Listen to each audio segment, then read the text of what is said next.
So I thought I'd put together a video of some more advanced tech, or at least some of it's advanced, of things that I've been trying to implement into my gameplay, and also stuff that I've noticed maybe people don't take advantage of.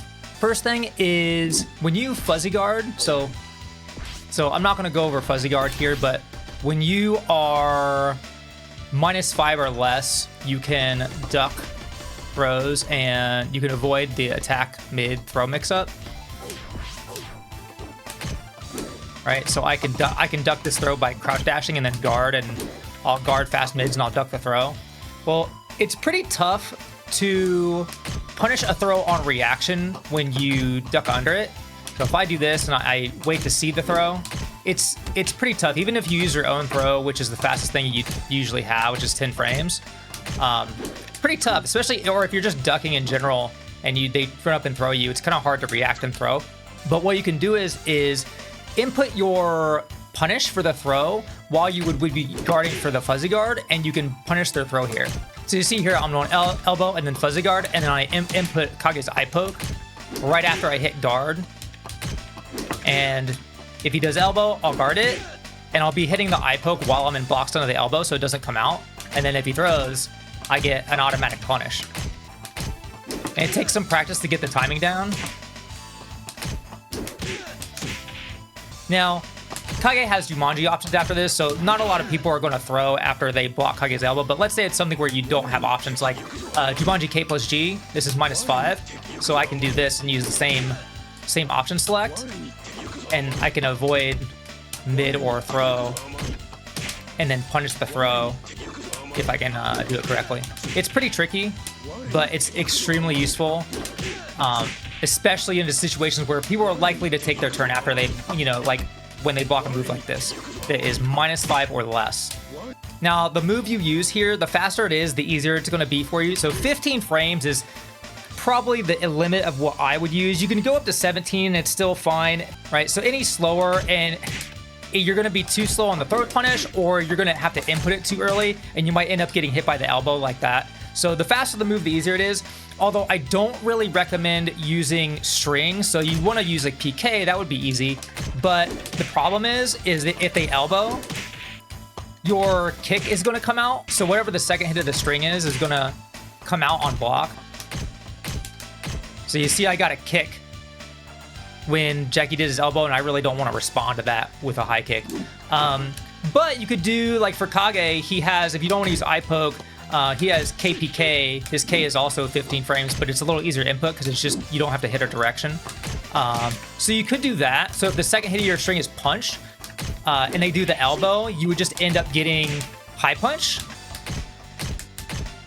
right? Which is not that bad of a response, but I think ideally you just use something that's a single input and not a string. And then definitely preferentially, you want to use this in situations where the opponent is very likely to take their turn. And this brings me to another thing I've been trying to implement, which is fuzzy guarding after getting hit by high punch or low punch. Now, this is something that's very hard to do in the first place, even in training mode. So to think that you can fuzzy guard every single time you get hit by a high punch or a low punch is pretty impractical. Although, I mean, at the highest level, I'm sure some players can do it. So really the most common situation is when I'm trying to throw when it's not guaranteed. So for example, I have this set up to, Jackie is going to do 6K plus G, which is, what is it, -8? -6. So he's going to do this, and he's going to do low punch in the elbow or low punch in the throw. So I'm going to try to throw after I block this and a fuzzy guard. It's like, okay, but still, it's like in a situation where it's like in a tense situation where, end of the round, or my back's to the edge of the ring and I hit a low punch and I go for throw and they low punch back. Am I going to remember to do this? Probably not. So this goes to, how do you practice this outside of training mode in matches? How do you really implement it in real time without just forgetting how to do it? Instead of saying, hey, every time I throw, remember to prepare to fuzzy guard, I'm going to go even one step further, and I'm just going to throw all the time. I'm going to block, especially if I block moves like this. I block like Akira's dashing elbow, or I block somebody's sidekick. I'm just going to throw every time with the intention that I my opponent might do a high punch or a low punch, and then I'll practice this, right? So this isn't to win matches. This is just to practice.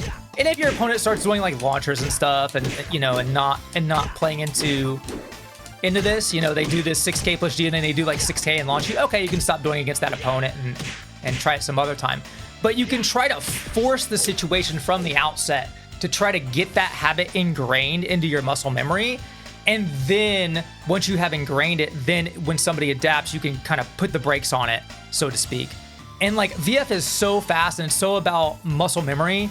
You can say, well, you don't want to make a bad habit out of doing this, but also you need to build the habit in the first place if you want to break it. So you got to build these habits, and then you have to learn how to put the brakes on them if you need to.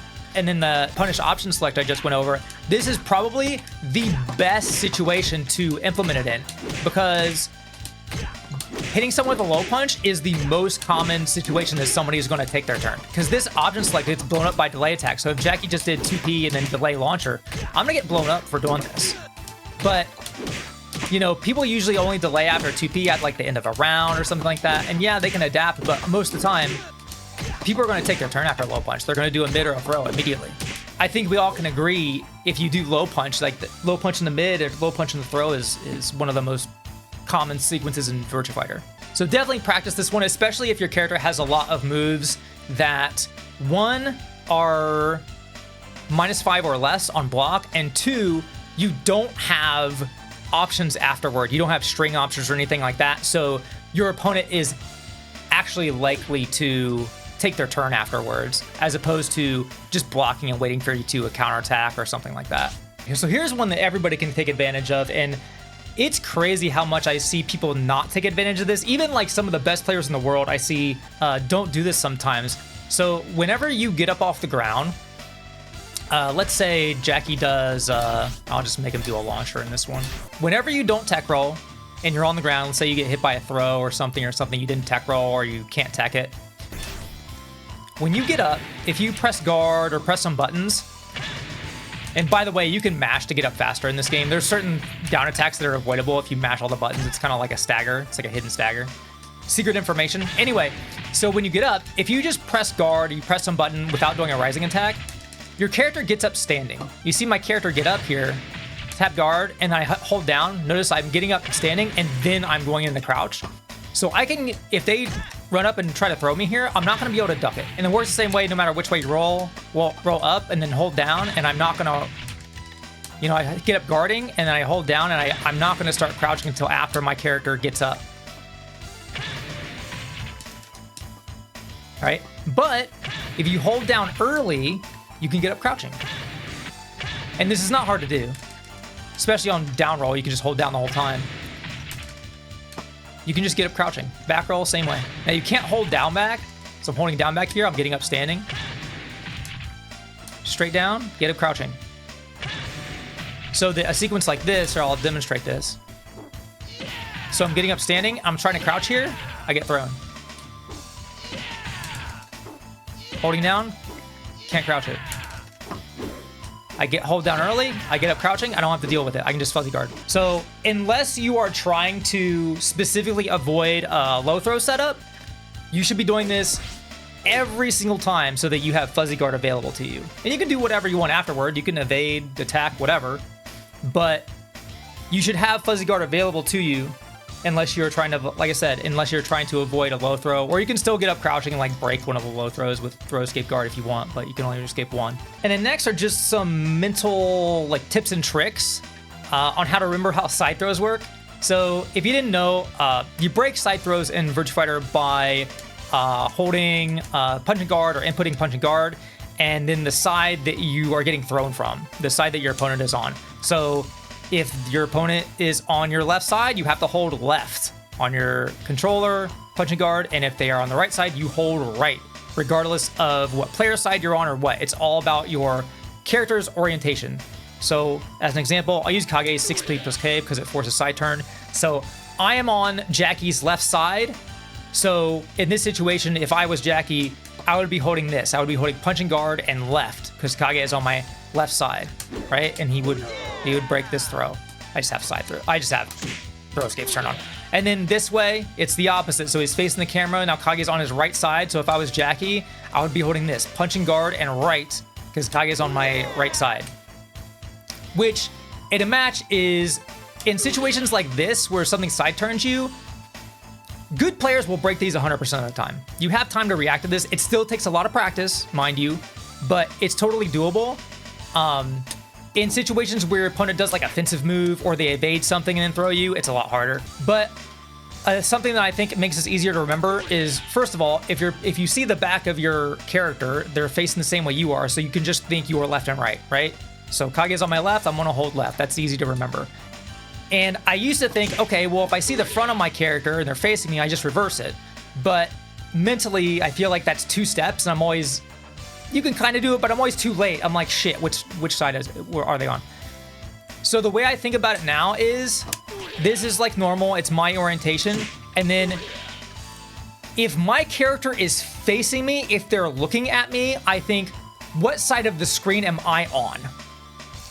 I don't know if that's going to help anybody, but so basically that'll always work out. So if they're facing my orientation, it's just left or right, whichever way I'm facing, my corporeal form.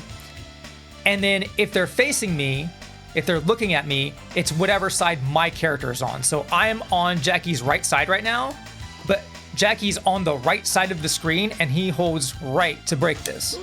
And this works in this trick, as it were, if this trick works for you, it works in every single orientation. So if I go on 2P side, I do this, Jackie's facing me, I hold left because I'm on the left side of the screen as Jackie. And that is the correct side because Kage is on Jackie's left side.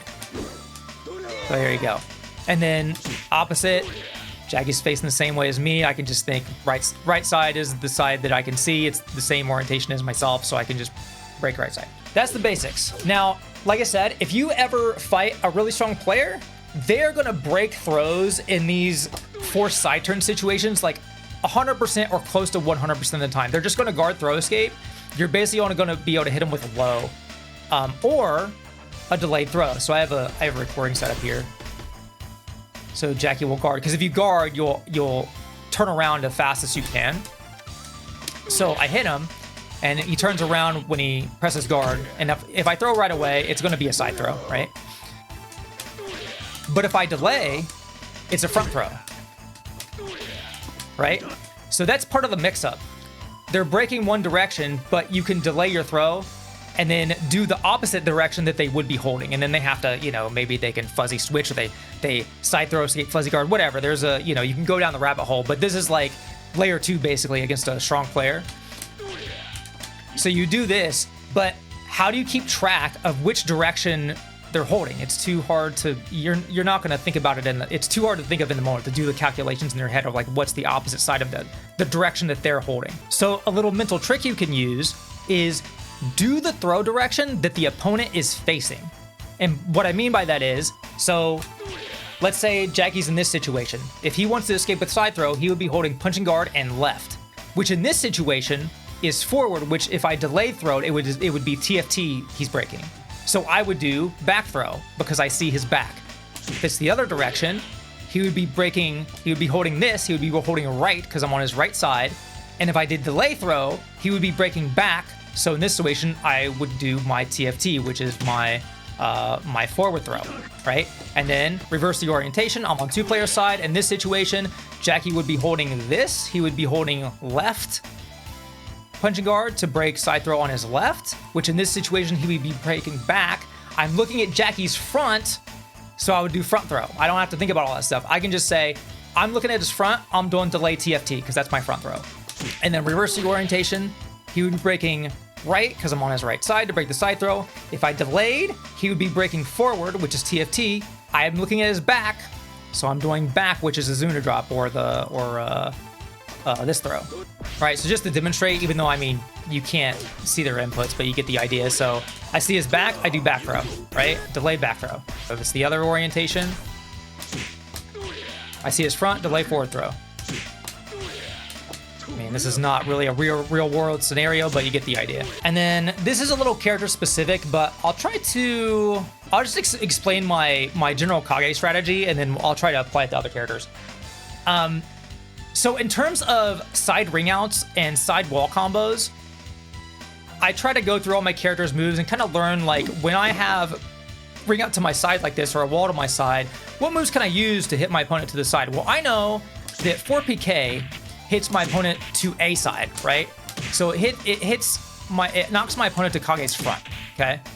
And he has some things that kind of knock you the other way. I mean, his KPK sort of goes the other way a little bit. You see it rings him out, but not to like a huge extent. But 4PK is really good. If you catch someone on the correct side, you can ring him out. So then I thought, like, how can I strategize around this? Well, he actually has a pretty simple strategy because he has so many half circular moves. He is blessed.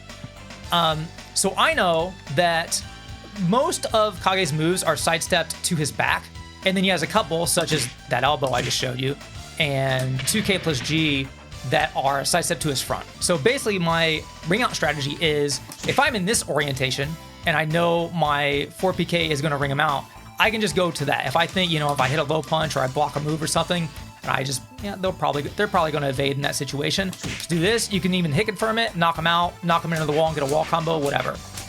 If I'm in the opposite orientation and it's going to knock him that way, I can just use Kage's slap. His slap tracks the other way, and it's also a very easy move to visualize. Like, I know he's going to use his arm that's the closest to the camera in this situation, and I know it's going to stop Jackie from sidestepping down. Like, I know he's going to want to sidestep away from the wall, right? And if I'm in this orientation, 3PP also changes stance, and then I can go to 4PK and it'll ring out the correct direction. So that's basically my entire ring out slash like wall combo on side strategy. Is this orientation, I go for 3P and I try to knock him out, and if I'm in the opposite orientation, I just go straight for 4PK, and if it hits their sidestep, it also counter hits, and it's pretty easy to hit confirm and just knock him out or knock him into the wall. So here's some other examples with Taka. So Taka has a PP 6P, which you can see knocks him to the side a little bit, knocks him to Taka's front, and then he has from crouch 6P, which is basically the same move, does like the same thing. But what you want to think is, okay, I want the ring outside to my front, right? Like, I want to get in this situation. So not only like be aware of these moves, but if you're not in a situation, you're in a situation where the back's to the edge of the ring, try to use moves to switch your stance. So you could use like some moves. I know kick, like standing kick does it. You can do 6K. What else switches the stance? There you go. Oh, there's a really good one. So like I don't really play Taka much anymore. I never learned this stuff, but that's, you know, K plus G is a really good move. Can it confirm and I'll counter hit. So you can kind of like, okay, I'm in this situation. I want to knock my opponent out of the ring. I can try to like force this move. I do this move. They block it. They guard, thinking I'm going to, you know, continue the string. Maybe I stop. I 2P. I hit them. Get advantage. Go for this. Maybe it hits. I get ring out, right? And also, throws aren't dependent on stance. Throws will always go the same way. So Taka's half circle forward, punch and guard throw, this always goes to Taka's right. It doesn't matter what foot position I'm in. So if I'm over here, it's never going to throw him out of the ring, right? I do it this way. Okay, well, broken clock's right twice a day. Right, throws him to my right. If I switch stances, it's still going to throw him the same way because it's a set animation. That's another thing to think about. So like in this situation, I would be super strong because now these moves ring out and my throw rings out from this situation. So just some things to keep in mind. This isn't really, it might not be as applicable to your character, but it's definitely something to think about. So, you know, go through your move list and see if you have anything that you can utilize. All right, now here's something that I knew about, but it's something that, since I played VF5 off and on, I really never learned it in depth, is side wall stun or side wall stagger. And I'm not going to go super in depth, but it's just something to be aware of. This is not to be confused with side stun or side counter hit or hitting your opponent from the side into a wall. This is specifically when the wall is at your opponent's side. So any move that normally wall staggers is it works pretty much the same way. Your opponent will get, if it does 21 damage or more, they'll get, well, if they hit the wall, they'll get wall staggered, right? It doesn't really matter the orientation as long as they physically come in contact with the wall. So if they're perpendicular at all, they will get wall staggered. But anything that does 20 damage or less that doesn't normally cause a wall stun like that, when the wall is at your opponent's side, it will cause a special stun that gives you a lot of frame advantage that they cannot block during, okay? Because when you have your opponent against the wall like this and the wall's at their back, all moves that don't cause that wall stagger, that do 20 damage or less, you do get additional frame advantage from these moves, like low kick and all this stuff. But when the wall is at their side, you get combos. So, for example, like if you hit a low kick, if I do this, this is guaranteed. That's 100% guaranteed. And the game does not tell you in training mode. It doesn't tell you about the frame advantage. So it's just something you just have to know. It's not really obvious, especially if you're new to the game, or even if maybe you play the game a lot and you haven't researched a lot. So I set late on guard. I just do this, double eye poke. This is guaranteed. That is 100% guaranteed. And also, side wall stun can be kind of weird. So if you notice his foot position, his right foot is like touching the wall. Generally, I've noticed that it's much easier to get that side wall stun to happen if their foot's touching the wall, and that counted as a back wall stun right there. So you can see how the orientation can be like really finicky on these. And also, as you can see, if I was facing the other way, I would get hella damage. So if I did it like this, like these can be very, these can be like round ending. These kind of situations, if I can get it to work. Like I said, these can be really finicky, and I've also noticed it's very character specific. There are some characters, it's actually really hard to get the side wall stuns to happen.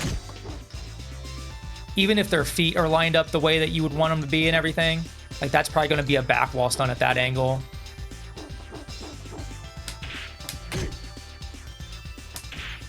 So I can't even see his foot's touching the wall, and it's not even happening, right? And that's not even on the side. Yeah, that's a back wall stun. So right here, you can already see this is really finicky, and it might be because of my foot position. So if I'm in closed foot position, so I didn't even know about this, right? It happens almost every time. I'm getting the wall stun every time. If I switch my foot position, it changes how I guess my hitbox interacts with him, and I'm not getting it. So yeah, really wonky stuff, but something to be aware of. And it's a situation that's not very easy to set up. I mean, you can try to like offensive move off the wall, but usually that's just going to make them get a normal wall stagger. Notice that I'm hitting them from the side, but the wall is touching them from the back, so it's just a normal wall stun. So this is something where you just kind of have to take advantage of it when it comes up, and it's something that's really hard to pre-produce in matches. You just have to be prepared for it, basically. But something to be aware of, because you can get massive damage off of these kind of wall stuns. And then lastly, I'll show you how to do the Goroshiki option select, which allows you to block meaty attacks. And if your opponent does not do a meaty attack, or they miss their meaty attack, you'll get an evade. There's many other types of ways to utilize this. You can do it with attacks, and there's different ways to do it. And you can check the description for a link on how, like a comprehensive overview of it. But I'm just gonna teach you what it does and why you'd want to use it. So I have Wolf doing a setup here. He's gonna hit me with shoulder, and he's gonna jump, and he's either gonna do the jumping mid, which is the punch, or he's gonna go for a low throw. And if I just guard, this low throw is gonna catch me. So basically, on wake up, when you tech roll in this game, if you just hold guard, the first, I think, 3 frames, I believe, you cannot sidestep or do a move. So I'm gonna play the first recording here, where he just jumps and does this mid. So I'm like hitting a button here, like I'm mashing, and I'm not getting counter hit. I'm just getting hit. This is a meaty attack. I'm gonna try to sidestep. Sidestep doesn't work. Okay. So you have to block this. There's a window on wake up where the only option you have is to guard high or low, and or get hit on normal hit. That's all you can do. Okay. And then after that window, you're recovered, but you recover crouching. And you know how VF throws work. I'm not going to go over it, but basically, if I'm just holding guard, I'm going to get up crouching. So that's the second recording. If I get up and just guard, the low throw is going to hit me. Now, to get out of this low throw, if I tech roll, I can sidestep. You can also forward dash and guard cancel, which is something notable here you can try, which is it's a little tricky. If I can get it. Okay, maybe not. I'll get it someday. It's hard. Okay, I can't do it.